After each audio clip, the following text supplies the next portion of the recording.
Jennifer Lopez navždy zmenila Google. Vedeli ste, že Jennifer Lopez je dôvodom, prečo dnes na Google môžeme vyhľadávať obrázky? Tu je príbeh o tom, ako doslova rozbila internet. Píše sa rok 2000. Google už existuje, ale vtedy vám na každú otázku vyhodil iba textové odkazy. Žiadne fotky, nič vizuálne. Potom však prišla J.Lo na červený koberec v odvážnych zelených šatách od Versace. Celý svet ich chcel vidieť. Milióny ľudí začali naraz googliť, ale jediné, čo našli, bol obyčajný text. Vtedajší riaditeľ Google, Eric Schmidt, priznal, že to bol najpopulárnejší vyhľadávací dopyt, aký kedy videli.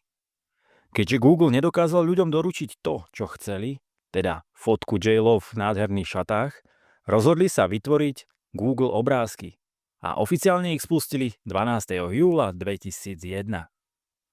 O 20 rokov neskôr J.Lo šaty prevetrala znovu a internet kľakol druhýkrát.